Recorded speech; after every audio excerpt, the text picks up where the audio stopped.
Good morning બાળકો, કેમ છો? બધા મજામાં છો ને?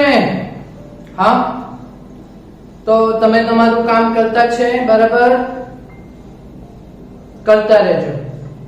ઓકે. હા, હવે આપણે પ્રકરણ નંબર 3 પૂરું કર્યું, પ્રકરણ નંબર 4 પૂરું કર્યું, પ્રકરણ 5 અને 6. પ્રકરણ 5 એ ગતિના નિયમો માટેનું છે, ન્યૂટન માટેનું, જે તમે શીખશો કાં તો આગળ જઈને શીખેલું જ હશે આગળ. પ્રકરણ નંબર 6 એ કાર્ય, ઉર્જા અને પાવર છે. અને પ્રકરણ નંબર 7, આ 5 અને 6 ઈઝી છે, જેના કોન્સેપ્ટ તમે 9મા ધોરણમાં ભણી જ ગયા છો. જે નવું છે સંપૂર્ણ રીતે તે છે 7મું ચેપ્ટર, જે હવે આપણે આજે સ્ટાર્ટ લેવાનું છે. કણોના તંત્ર, એનું ડાયનેમિક્સ અને ચાક ગતિ એટલે રોટેશનલ મોશન.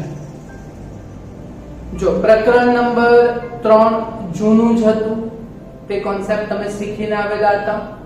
પ્રકરણ 4 પણ તમે શીખીને જ આવેલા હતા, થોડું નવું હતું એમાં. 5 અને 6 એ પાછું 9મા ધોરણમાં તમે એ બધું ભણીને જ આવ્યા છો.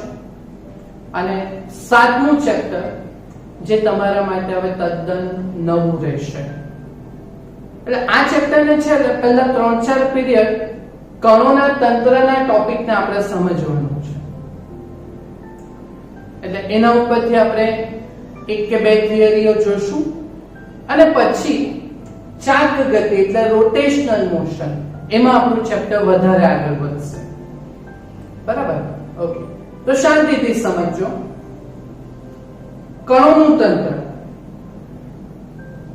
કોઈ પણ પદાર્થ હોય ને તો એ બહુ બધા કણોનો બનેલો હોય. એટલે કોઈ પણ પદાર્થ ને તમે કણોના તંત્ર તરીકે લઈ શકો. તો આમાં આપણે દ્રવ્યમાન કેન્દ્ર, એક શબ્દ છે જેને આપણે ઇંગ્લિશમાં કહીશું દ્રવ્યમાન. દર એટલે માસ અને કેન્દ્ર એટલે ઇંગ્લિશમાં સેન્ટર, એટલે સેન્ટર ઓફ માસ. દ્રવ્યમાન કેન્દ્ર, આ શબ્દ એકદમ વ્યવસ્થિત સમજવાનો છે. એને અનુરૂપ આપણે 1-2 ટોપિકોને સોલ્વ કરીશું થિયરીના સંદર્ભે, અને ત્યારબાદ એના ઉપરથી આપણે મસ્ત 4 કે 5 દાખલાઓ છે તો તેને સોલ્વ કરીશું. બરાબર? બહુ ઈઝી છે એકદમ, એટલે એકદમ ઈઝી છે. બરાબર? તો પહેલા દ્રવ્યમાન કેન્દ્ર એટલે શું, તો એ વસ્તુને આપણે સમજવાનું છે, ગોખવાનું નથી, સમજવાનું છે. તો જો આ જે માર્કર છે તે બહુ બધા કણોની બનેલી છે. હવે ધારો કે હું આ માર્કરના અહીંયા આંગળી મૂકું તો જો આ માર્કર આ બિંદુ આગળથી સ્થિર છે ને? સ્થિર છે કે નહીં? ઓકે, તો આ બિંદુ એક એવું બિંદુ છે જ્યાં મારી આંગળી ટેરવાયેલી છે. બરાબર? તો આ બિંદુ એક એવું બિંદુ છે કે આ બિંદુને અનુલક્ષી તેના ડાબી બાજુનું દળ અને જમણી બાજુનું દળ સરખી રીતે વિતરિત એટલે કે વહેંચાયેલું છે. નોટ વેચાયેલું, વહેંચાયેલું છે. વહેંચવાયેલું અને વેચાયેલું બેમાં ફરક સમજ પડે ને તમને? હા, એટલે આ બિંદુ એક એવું બિંદુ છે કે જેમાં પદાર્થનું સમગ્ર દળ છે તે બિંદુ આગળ કેન્દ્રિત થયેલું છે. તો આ જે બિંદુ હતું ને એ બિંદુને કહેવાય દ્રવ્યમાન કેન્દ્ર. નાના છોકરા જેવો ટોપિક થઈ ગયો. કોઈ પણ પદાર્થનું દ્રવ્યમાન કેન્દ્ર શોધવાનું હોય તો તમે આવી રીતે જો આનું તો શોધી કાઢો. એટલે ધારો કે જો આ માર્કર એ ઘન નળાકાર છે, ભરેલી છે અંદરથી, એટલે ઘન નળાકાર સોલિડ સિલિન્ડર, બરાબર. ઓકે, તો એનું દ્રવ્યમાન કેન્દ્ર જો ધારો કે આ 16 સેન્ટીમીટર જેટલી લાંબી છે માર્કર, તો એનું દ્રવ્યમાન કેન્દ્ર એ 8 સેન્ટીમીટર આવે. પણ આને આ કઈક પહોળાઈ કે ઊંચાઈ પણ છે. તો ધારો કે આ 2 સેન્ટીમીટર પહોળાઈની હોય તો એનું સેન્ટર એ 1 સેન્ટીમીટર આગળ આવે. એટલે આ માર્કરનું દ્રવ્યમાન કેન્દ્ર 8,1 સેન્ટીમીટર આગળ છે એમ કહી શકાય. બોલો, શોધી કાઢ્યું કેન્દ્ર તમે, દ્રવ્યમાન કેન્દ્ર. એટલે દ્રવ્યમાન કેન્દ્ર એ એક એવું બિંદુ કે જે બિંદુ આગળ છે ને સમગ્ર પદાર્થનું દળ શું થયેલું હોય? કેન્દ્રિત થયેલું હોય. શું થયેલું હોય? કેન્દ્રિત થયેલું હોય. તો એવા બિંદુને કે એવા સ્થાનને આપણે શું કહીશું? દ્રવ્યમાન કેન્દ્ર કહીશું, કરુણા તંત્ર. બરાબર. ધારો કે કોઈ 100 સેન્ટીમીટરની પાતળી સ્કેલ હોય તો એનું દ્રવ્યમાન કેન્દ્ર 50 સેન્ટીમીટર આગળ મળે. ધારો કે કોઈ વર્તુળાકાર તપતી છે, થાળી ખબર પડે ને તમે, જેમાં જમો તે. ઓકે, તમે ઘરે બેસેલા હો, જમવાનું આવતું નહીં હોય જલ્દી, તો તમારા ત્યાં થાળી ખાલી હોય તો તમે ટાઈમ પાસ કરવા માટે થાળીના વચ્ચે આંગળી મૂકીને ચાગતી કરે કે નહીં? ચાગતી કરે ને તમે, હા ને? તો એ જે બિંદુ આગળ તમે આંગળી મૂકી તો એ બિંદુથી બધી બાજુનું દળ સરખી રીતે વિતરિત થયેલું છે. એટલે એ બિંદુ આગળથી જે રોટેશન કરવાની છે થાળી, બરાબર, તો એ બિંદુને આપણે દ્રવ્યમાન કેન્દ્ર કહીએ. એટલે પદાર્થ સ્થિર હોય કે ગતિમાં હોય, વ્યાખ્યા. પદાર્થનું એક એવું બિંદુ કે જે બિંદુ આગળ સમગ્ર પદાર્થનું દળ શું થયેલું હોય? કેન્દ્રિત થયેલું હોય. તો એને આપણે દ્રવ્યમાન કેન્દ્ર કહીશું.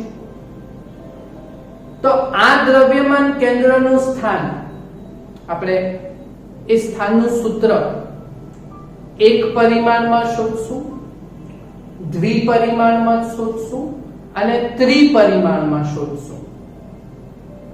બરાબર. તો એ છે આપણી પહેલી ટોપિક ને અનુલક્ષીને સંદર્ભે થિયરી. તો પહેલા એક પરિમાણમાં 2 જ કણ લેવાના છે. તંત્રનું દ્રવ્યમાન કેન્દ્ર શોધવાનું સૂત્ર એટલે આપણે 2 કણો લેશું કે જેમના દળ m1 અને m2 ને એ એક જ પરિમાણ પર મૂકશું આપણે, એટલે એક જ અક્ષ ઉપર મૂકશું. બરાબર. ઓકે, તો તેવી રીતે એનું આપણે સૂત્ર મેળવવાનું છે. તો એક પરિમાણમાં આપણે 2 કણો લઈ લઈએ, એક પરિમાણમાં એટલે એક જ અક્ષ ઉપર લઈએ. બરાબર. ચાલો તો આકૃતિ સમજો. એ ધારો કે અહીં ઉગમ બિંદુ છે O, ત્યાંથી આપણે આ x અક્ષ લઈ લીધી. ઓકે, ને આઈડિયા y અક્ષ, જો કે ત્યાં આપણે કોઈ કણો લેવાના છે નહીં, આપણે એક જ પરિમાણમાં લેવાના છે. ઓકે, તો પહેલા આ O બિંદુ અહીં પહેલો કણ લીધો. ઓકે, તો આ જે પહેલો કણ છે એનું દળ આપણે m1 લીધું. પછી અહીં આપણે બીજો કણ લીધો એટલે એનું દળ m2.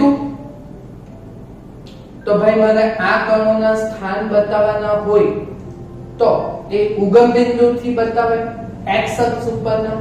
તો ધારો કે પહેલું જે છે એનું સ્થાન x1 છે m1 દરથી, બરાબર, અને બીજા કર્ણનું સ્થાન એ x2 લઉં એ m2 દર નું સ્થાન ઉગમ બિંદુથી. તો બોલો આટલા માટે જો મારે એક વાક્ય ગુજરાતીમાં લખવાનું હોય તો આપણે શું લખીશું? તો એ લખીશું કે આકૃતિમાં એક પરિમાણમાં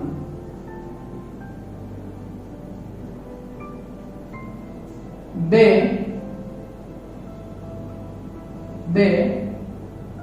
કણો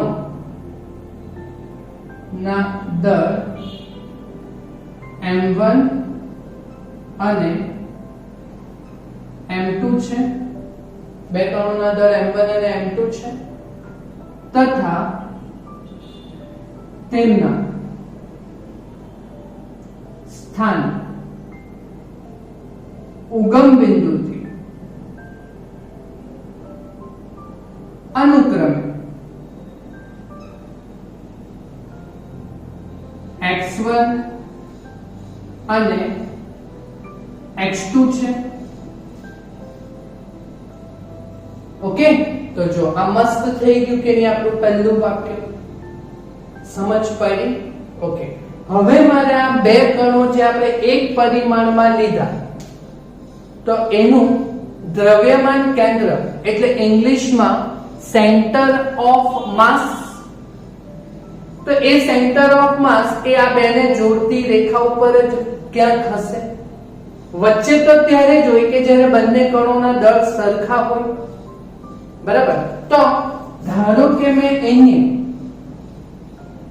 આ કણનું સેન્ટર ઓફ માસ એટલે દ્રવ્યમાન કેન્દ્ર મેં અહીંયા લીધું, એટલે ઉગમ બિંદુથી ધારો કે તેનું સ્થાન x છે, x સેન્ટર ઓફ માસ છે. તો આ સેન્ટર ઓફ માસ નું ઉગમ બિંદુનું સ્થાન આપણે xcm જેટલા અંતરે લીધું. તમારે આનું સૂત્ર બનાવવાનું છે. ઓકે, તો હવે આપણે લખીશું કે હવે જો આ બે કણો ના દ્રવ્યમાન કેન્દ્ર દ્રવ્યમાન કેન્દ્ર નું સ્થાન ઉગમ બિંદુથી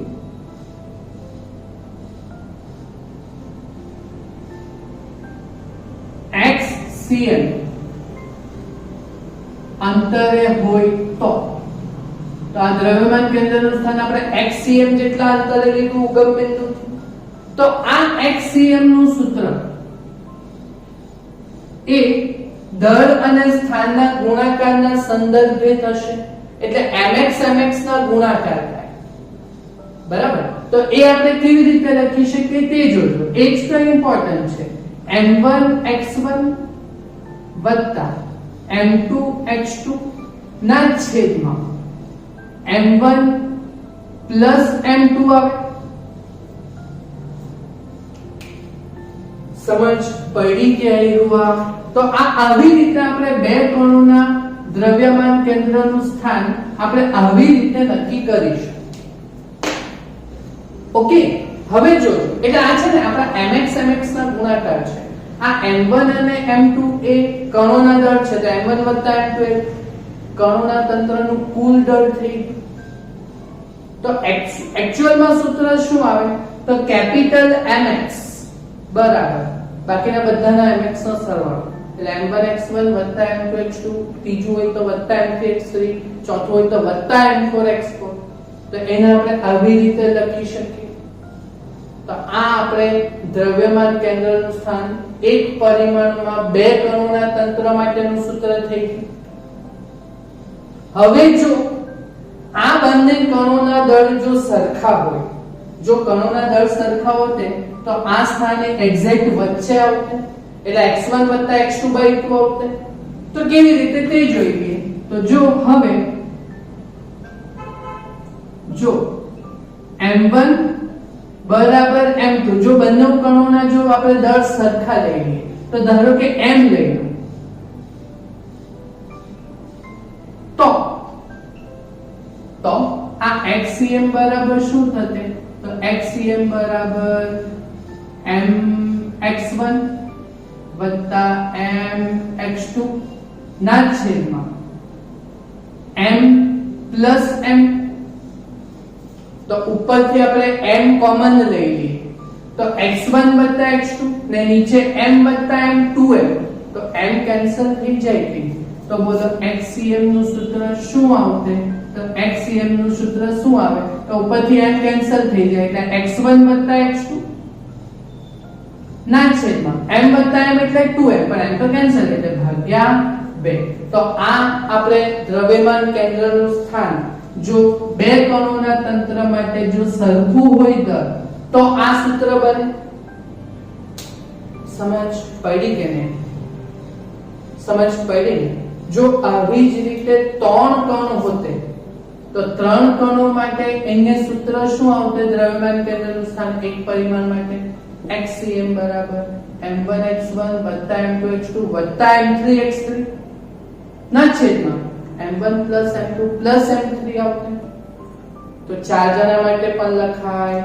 પછી જો n જેટલા કણો હોય તો જો તંત્ર સ્મોલ n જેટલા કણોનો બનેલ હોય તો દ્રવ્યમાન કેન્દ્રનું સ્થાન.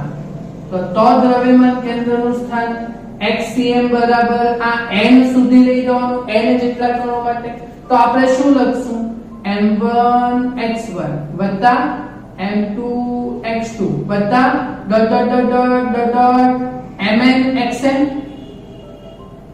ના છેદમાં m1 m2 ને એવા જેટલા બી કણો એટલે n જેટલા. તો આવી રીતે થશે.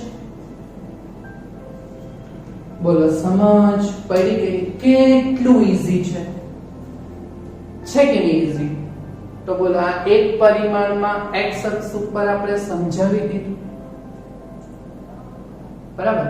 હવે આ જ વસ્તુને આપણે બીજું દ્વિપરિમાણ માટે સમજાવી લઈએ.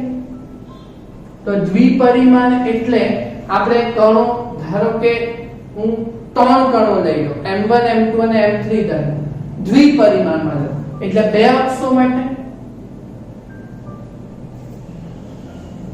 આ x અક્ષ, આ y અક્ષ, આ ઉગમ બિંદુ O, બરાબર. ચાલો હવે ધારો કે અહીંયા આપણે એક કણ લીધો m1 દરનો, અહીંયા આપણે બીજો કણ લીધો m2 દરનો અને અહીંયા આપણે ત્રીજો કણ લીધો m3 દરનો, બરાબર. તો એમના સ્થાન તે ઉગમ બિંદુથી, બરાબર. તો એ r1 કહો તો r1 બરાબર x1 y1 કહેવાય. x1, y1 આ પહેલા કણનું સ્થાન ઉગમ બિંદુથી આ સ્થાન સદિશ r1 બતાવ્યું. તે આ x, y માં આવવાનું કે દ્વિપરિમાણ છે. ત્રિપરિમાણ હોતે તો x, y, z માં હોતે, બરાબર. ધારો કે હવે આ m2 દળ છે તો એનું સ્થાન આપણે ઉગમ બિંદુથી r2 બતાવશું. તે r2 એ x2, y2 આવશે. x, y x, ઘટક, y ઘટક, તો x2, y2. અને તેવી જ રીતે આ ત્રીજા કણનું સ્થાન ઉગમ બિંદુથી એટલે એ r3, તો r3 બરાબર x3, y3 થશે. બોલો સમજ પડી કે નહીં? હા. તો મારે એક ગુજરાતી વાક્ય લખવાનું હોય તો બોલો શું લખીશ? તો આકૃતિમાં કેટલા પરિમાણમાં? દ્વિપરિમાણમાં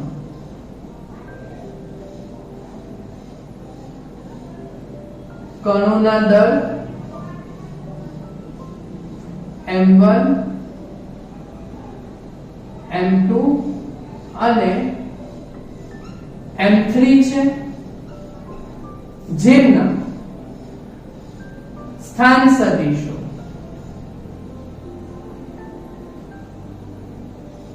અનુક્રમે, તો તેમના સ્થાન સદિશો અનુક્રમે તો r1 બરાબર x1 y1 x1, y1 બરાબર, પછી r2 that is x2, y2 અને ત્રીજો જે કણ છે એનું સ્થાન r3 અને r3 બરાબર x3, y3 છે બરાબર. તો ધારો કે મારે આલોકોના દ્રવ્યમાન કેન્દ્રના સ્થાન બનાવવાના હોય તો x અક્ષના સંદર્ભમાં બનાવવાનું હોય, y અક્ષના સંદર્ભમાં બનાવવાનું હોય, z અક્ષના સંદર્ભમાં બનાવવાનું અને r ના સંદર્ભમાં બનાવવાનું હોય. તો દ્રવ્યમાન કેન્દ્રનું સ્થાન જો ધારો કે મારે r ના સંદર્ભમાં બનાવવાનું હોય તો દ્રવ્યમાન કેન્દ્રનું સ્થાન જો મારે r ના સંદર્ભમાં બનાવવાનું હોય સ્થાન સદિશ તો RCM, તો એ ત્રણ જણા માટે લખવાનું તો શું લખીશ તો m1 r1 વત્તા m2 r2 વત્તા m3 r3 ના છેદમાં m1 plus m2 plus m3. બોલો સમજ પડી ત્રણ કણોના તંત્ર માટે? ક્લિયર? કેટલું ઈઝી છે, આમાં હું માથું દુખવા જેવું કામ છે બરાબર. અને જો આ લોકોના મારે છૂટા x y અને z ના સ્થાન સદિશો વાળું કામ કરવાનું હોય હા તો xcm બરાબર આ સૂત્ર શું બનશે, મારે x સ્થાનના સંદર્ભમાં બનાવવાનું હોય તો દ્વિપરિમાણ છે એટલે x, y બે જ પરિમાણ છે ને, તો xcm બરાબર સૂત્ર શું બનશે m1 x1 વત્તા m2 x2 વત્તા m3 x3 ના છેદમાં m1 plus m2 plus m3 બરાબર. અને ycm ના સંદર્ભમાં બનાવવાનું હોય, જો y અક્ષ ઉપર જો આનું દ્રવ્યમાન કેન્દ્રનું સ્થાન શોધવાનું હોય તો સૂત્ર m1 y1 વત્તા m2 y2 વત્તા m3 y3 ના છેદમાં m1 plus m2 plus m3.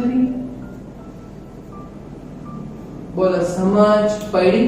તો આ ત્રણ કણો માટે થયું. જો તંત્ર n જેટલા કણોનું બનેલું હોય તો સૂત્ર શું બનશે સ્થાન સદિશ, જો તંત્ર સ્મોલ n જેટલા કણોનું બનેલ હોય તો દ્રવ્યમાન કેન્દ્રનું સ્થાન, તો જો મારે n જેટલા કણોનું બનેલું હોય તો દ્રવ્યમાન કેન્દ્રનું સ્થાન આ RCM જે છે તે n સુધી લઈ જવાનું, તો સૂત્ર શું બનશે તો RCM બરાબર m1 r1 વત્તા m2 r2 વત્તા n dot dot dot dot n સુધી એટલે mn rn ના છેદમાં m1 plus m2 plus m3 આવું n સુધી એટલે વત્તા mn સુધી જશે. બોલો સમજ પડી કે નહીં આ વસ્તુ? હા, આ થિયરીના સંદર્ભમાં બબ્બે માર્ક્સના ટોપિક છે, કેટલા મસ્ત ઈઝી છે. આવડે કે નહીં આવા પાટિયા બેસાડતા? પાટિયા બેસાડેલા છે આપણે. બોલો હવે પાટિયા બેસાડતા આવડશે તમને? હા ને? તો પછી જો ઊંઘ આવે તો પછી આ પાટિયા જે બેસાડેલા છે એના ઉપર જ તમે મસ્ત સૂઈ જજો. થશે? તો કાલે આવું જ એક ત્રિપરિમાણ માટે જોઈ લઈએ, એટલે એમાં x, y, z વાળું બતાવશું. હા, ના આવી જ રીતે આપણે પાછું કરશું.